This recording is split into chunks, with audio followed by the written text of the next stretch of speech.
রাজনীতিবিদদের নাকি একটু হিসাব করে কথা বলতে হয়, কিন্তু সাকা চৌধুরী ছিলেন এমন এক রাজনীতিবিদ যার মুখে কখনো লাগাম ছিল না। বর্তমান প্রজন্ম যেটাকে স্যাভেজ বলে, সালাউদ্দিন কাদের চৌধুরী সেটাই ছিলেন। চলনে বলনে এবং কথাবার্তায় তিনি কাউকেই পরোয়া করতেন না। মুখে যা আসতো তাই বলে দিতেন। তার অট্টহাসি ছিল সিনেমার ভিলেনদের মতো। জেলে থাকা অবস্থায় একবার আইন প্রতিমন্ত্রী কামরুল হাসানকে তিনি বলেছিলেন, কিরে কামরুল্লাহ, সালাম দিলি না কেন? জবাবে কামরুল হাসান অর্ধশত মিডিয়ার সামনে কপালে হাত দিয়ে বলেছিলেন, জি স্যার, আসসালামু আলাইকুম। টকশোগুলোতে তিনি এমনভাবে কথা বলতেন যেন টং দোকানে আড্ডা দিচ্ছেন। 2004 সালে বিএনপি ক্ষমতায় থাকাকালে তৎকালীন বিরোধী দলীয় নেতা শেখ হাসিনার উপর গ্রেনেড ছোড়া নিয়েও তির্যক মন্তব্য করেন সাকা চৌধুরী। তিনি বলেছিলেন, আমি ছুড়লে সেটা তো মিস হতো না। আন্তর্জাতিক ট্রাইব্যুনালে রায় দেওয়ার সময় সাকা চৌধুরী বিচারকের উদ্দেশ্যে ব্যঙ্গ করে বলেছিলেন, তোমার বোনকে বিয়ে করার কথা ছিল, সেটা বলো না। সংসদে দাঁড়িয়েও সাকা চৌধুরী লাগামহীনভাবে কথা বলতেন।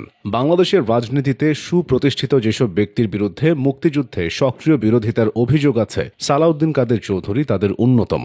তিনি কটাক্ষ করেছিলেন সাদেক হোসেন খোকার মতো ত্যাগী এবং জনপ্রিয় নেতাকে। এমনকি নিজের দলীয় প্রধান খালেদা জিয়াকে নিয়েও বিদ্রুপ করতে ছাড়েননি তিনি। এর জেরে 2001 সালে তাকে বিএনপি থেকে বহিষ্কার করা হয়। তবে সে বছরই তিনি পুনরায় বিএনপিতে ফিরে আসেন এবং জাতীয় নির্বাচনে অংশ নেন। বিএনপির রাজনীতি করার আগে সাকা চৌধুরীর নিজস্ব একটি দল ছিল। দলটির নাম ন্যাশনাল ডেমোক্রেটিক পার্টি। এই দলের সূচনা হওয়ার আগে সাকা চৌধুরী জাতীয় পার্টির সাথেও যুক্ত ছিলেন। এমনকি এরশাদের আমলে পেয়েছিলেন মন্ত্রণালয়ের দায়িত্ব।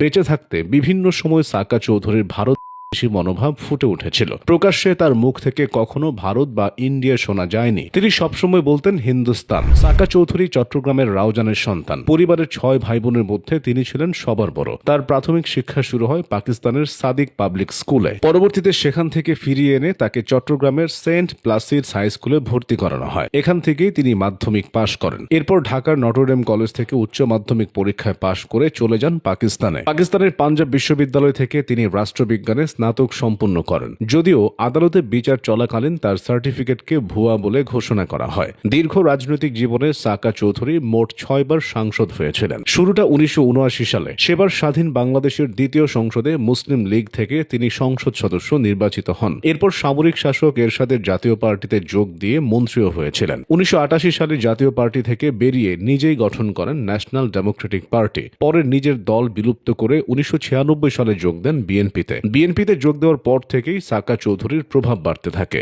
বিরোধীদের তো বটেই, দলের নেতাকর্মীদের সাথেও অকথ্য ভাষায় কথা বলার কারণে তাকে নিয়ে পাহাড়সম সমালোচনা আছে। এরপরও তিনি মূলধারার রাজনীতি থেকে বিচ্ছিন্ন হয়ে যাননি। 2001 সালে বিএনপি ক্ষমতায় আসলে সাকা চৌধুরীকে প্রধানমন্ত্রী খালেদা জিয়ার সংসদ বিষয়ক উপদেষ্টা করা হয়। এরপর 2008 সালের নির্বাচনে রাঙ্গুনিয়া ও ফটিকছড়ি থেকে অংশ নেন সাকা। রাঙ্গুনিয়াতে হেরে গেলেও ফটিকছড়ি অর্থাৎ চট্টগ্রাম 2 আসন থেকে বিএনপির সাংসদ হন তিনি। বিএনপির স্থায়ী কমিটির সদস্য হিসেবেও দায়িত্ব পালন করেছেন। আওয়ামী লীগ সরকার ক্ষমতায় আসার পর 2010 সালের শেষ দিকে মানবতা বিরোধী অপরাধের দায়ে সাকা চৌধুরীকে আটক করা হয়। এরপর দীর্ঘ বিচার কার্য সম্পন্ন করে প্রায় 5 বছর পর 2015 সালের নভেম্বরে তার মৃত্যুদণ্ড কার্যকর করা হয়। দীর্ঘদিন তাকে নিয়ে খুব বেশি আলোচনা হয়নি। তবে নিজের বলা কথাগুলোর জন্য সাকা চৌধুরী সবসময় প্রাসঙ্গিক ছিলেন, আছেন এবং থাকবেন।